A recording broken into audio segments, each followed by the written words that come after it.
வணக்கத்துடன் இது இன்பா டாக்ஸ். மகிந்த ராஜபக்சே, கோத்தபய ராஜபக்சே 2 பேருமே சிறைச்சாலைக்கு செல்வதற்கான ஒரு களம் உருவாகிவிட்டது என்கின்ற ஒரு செய்திதான் இலங்கையிலிருந்து வருகின்ற பிரதானமான ஊடகங்கள் இப்பொழுது இந்த செய்திகளை எடுத்து வைக்கிறது. அதுபோல சுரேஷ் சாலே அவர்களை மையப்படுத்தி ஒரு சிலர் கொடுத்திருக்கக்கூடிய வாக்குமூலம் கூட அதிர வைக்கக்கூடிய ஒன்றாக இருக்கின்றது. அப்படி மகிந்த ராஜபக்சேயும் கோத்தபய ராஜபக்சேயும் சிறைச்சாலை செல்வதற்கான களம் எதனை மையப்படுத்தி நகர்ந்து கொண்டிருக்கின்றது. சரத் பொன்சேகா அவர்கள் இவர்கள் மீது எடுத்து வைக்கக்கூடிய குற்றச்சாட்டுகள் அனைத்துமே உண்மைதான் என்று சொல்லக்கூடிய அளவிற்கு அவைகள் வலிமை வாய்ந்த ஆதாரங்களோடு இருக்கக்கூடிய களங்கள் என்ன? இவைகளை மையப்படுத்திய ஒரு தேடலோடு தான் இந்த காணொலிக்குள் நாம் பயணிக்க இருக்கின்றோம். எனவே காணொலியை கடைசி வரை பாருங்கள். முதலில் கோத்தபய ராஜபக்சே மீதுதான் இப்பொழுது கடுமையான விமர்சனங்கள் எடுத்து வைக்கப்படுகின்றது. 2019ஆம் ஆண்டு நடைபெற இருக்கக்கூடிய பாராளுமன்ற தேர்தலில் போட்டியிடுவதாகவும் ஜனாதிபதியாக தன்னை முன்னிலைப்படுத்த வேண்டும் என்கின்ற ஒரு கருத்தை 2009ஆம் ஆண்டு உயிர்த்த ஞாயிறு தாக்குதல் நடைபெறுவதற்கும் சில தினங்களுக்கு முன்புதான் கோத்தபய ராஜபக்சே தன்னுடைய முடிவாக அவர் அறிவித்திருக்கிறார். அப்படி என்றால் அவருடைய திட்டமிடுதல் எதனை நோக்கி நகர்ந்திருக்கிறது என்கின்ற கேள்விகள் வருகின்றன. பலர் எடுத்து வைக்கக்கூடிய செய்திகள் என்னவென்றால், உயிர்த்த ஞாயிறு தாக்குதலின் பிரதான சூத்திரதாரிகளாக ராஜபக்சே குடும்பத்தை சார்ந்தவர்கள்தான் இருந்திருப்பதற்கான வாய்ப்புகள் இருக்கிறது என்று குறிப்பிடுகின்றார்கள். இதுவரை அரசு சார்பில் அல்லது விசாரணை களத்தில் எடுக்கப்பட்டிருக்கக்கூடிய விசாரணைகள் அனைத்திலுமே இவர்கள் இருவருக்கும் முக்கிய பங்குண்டு என்கின்ற விடயம் மறைமுகமாக பேசப்பட்டிருக்கிறது என்பதை விட நேரடியான குற்றச்சாட்டுகளாக இவைகள் எடுத்து வைக்கப்பட்டிருக்கிறது என்கின்ற செய்திகள் அங்கு சொல்லப்படுகின்றன.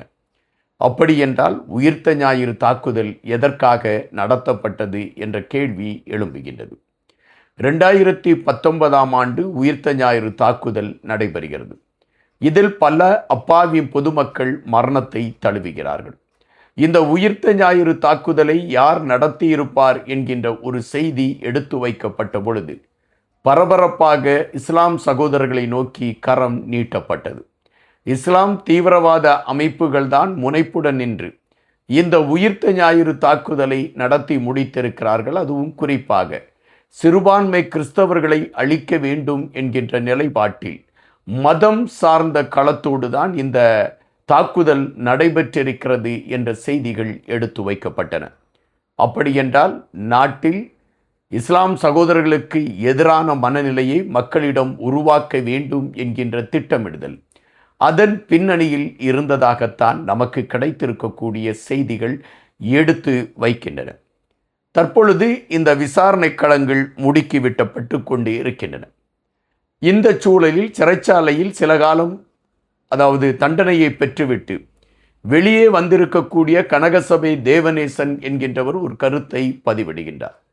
அது என்ன கருத்தை பதிவிடுகிறார் என்றால், சுரேஷ் சாலே என்கின்ற மனிதன் இன்று சிறைச்சாலையில் இருக்கிறார். ஒரு நேர்மையான அதிகாரியை கைது செய்து சிறைச்சாலையில் வைத்து விட்டார்கள் என்கின்ற செய்திகள் எடுத்து வைக்கப்படுகின்றது.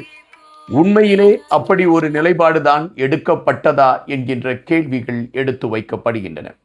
ஆனால் இந்த சுரேஷ் சாலே திட்டமிட்டு உயிர்த்த ஞாயிறு தாக்குதல் நடத்துவதற்கான ஒரு களத்தை எடுப்பதற்கு அவர் அதற்கான சூழலை உருவாக்கினார் என்பதுதான் பதிவு. அதுபோல இன்னொரு விடயமும் பரபரப்பாக பேசப்படுகிறது. அது வெள்ளைவான் வாகனத்தில் வந்து மக்களை கடத்தி கொண்டு போய் அவர்களை அழிக்கக்கூடிய விடயங்களை செய்ததில் சுரேஷ் சாலே அவர்களுக்கு முதன்மையான ஒரு பங்கு இருக்கிறது என்பதும், கொடும் சித்திரவதை செய்யக்கூடிய ஒரு களத்தை எடுத்து தமிழர்களுக்கு எதிராக கொடுமையான சித்திரவதைகளை கையில் எடுத்துக்கொண்டு தமிழர்களை அழித்துவிட வேண்டும் என்கின்ற நிலைப்பாட்டில் மிக தீவிரமாக செயல்பட்டதில் சுரேஷ் சாலேவுக்கு முக்கிய பங்கு இருக்கிறது என்ற செய்தி வருகின்றன. இன்று சுரேஷ் சாலேவே மகாத்மாவாகவும் மற்றவர்கள் அவரை ஒரு நாட்டுக்காக உழைத்த ஒரு தியாகியாகவும் பறைசாற்றுவதற்கான ஒரு முயற்சிகளை எடுத்துக்கொண்டிருப்பது வேதனை என்கின்ற குமுறலோடு மக்கள் கருத்துக்களை பதிவிடக்கூடிய ஒரு காட்சிகளை பார்க்க முடிகின்றது. இந்த சுரேஷ் சாலே யாருக்காக இந்த வேலைகளை செய்தார்? அதற்கு பின்னணியில் என்ன அரசியல் இருந்தது?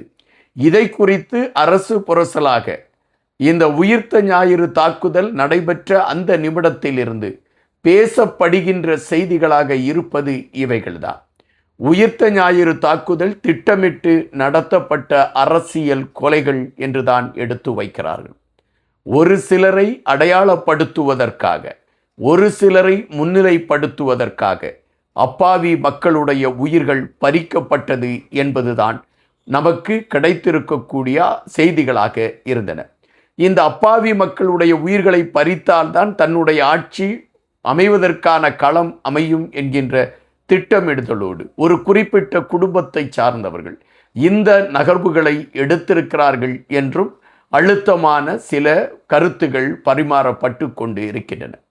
இந்த சூழலில் உயிர்த்த ஞாயிறு தாக்குதலை மையப்படுத்தி இலங்கை புலனாய்வுத்துறையின் சார்பில் எடுக்கப்பட்டிருக்கக்கூடிய விசாரணைகள், அவர்களால் முடுக்கிவிடப்பட்டிருக்கக்கூடிய விசாரணை களங்கள், இவைகள் ஒட்டுமொத்தமாக இப்பொழுது முக்கிய புள்ளிகளை சிறைச்சாலைக்கு அனுப்புவதற்கான ஒரு களத்தை நோக்கி நகர்ந்திருக்கிறது என்பதுதான் நிஜம்.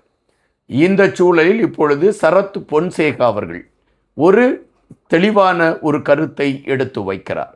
அது என்னவென்றால், இயக்கத்தை சார்ந்தவர்கள் சிறுக சிறுக சேர்த்து வைத்திருந்த அனைத்து பணங்களையும் கொள்ளையடித்து மலேசியாவில் தொழிற்சாலைகள் உருவாக்குவதற்கான களத்தை மகிந்த ராஜபக்சே குடும்பத்தை சார்ந்தவர்கள் எடுத்திருந்தார்கள் என்கின்ற குற்றச்சாட்டு உண்டு. அது நடைமுறையும் படுத்தப்பட்டிருக்கிறது. அதுபோல கப்பல்கள், இயக்கத்தை சார்ந்தவர்களுக்கு இயங்கிக் கொண்டிருந்த கப்பல்கள் அழிக்கப்பட்டு விட்டதாக சொல்லப்படுகின்ற செய்திகள் ஒட்டுமொத்தமாக பொய்.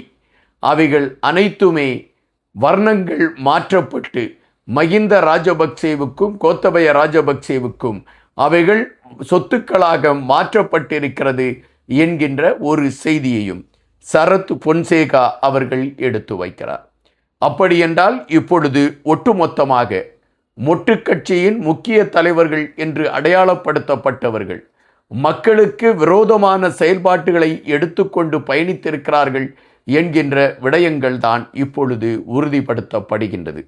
எனவேதான் இந்த வழக்கு, அதாவது உயிர்த்த ஞாயிறு தாக்குதல் வழக்கு இப்பொழுது வேகம் கொள்ள தொடங்கி இருக்கிறது.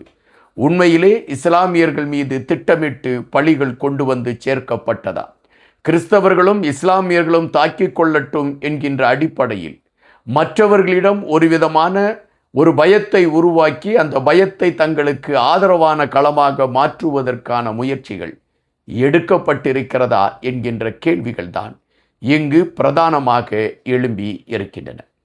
காத்திருப்போம். இன்னும் பல செய்திகளோடு உங்களை சந்திக்கின்றேன். நன்றியுடன் இன்பா.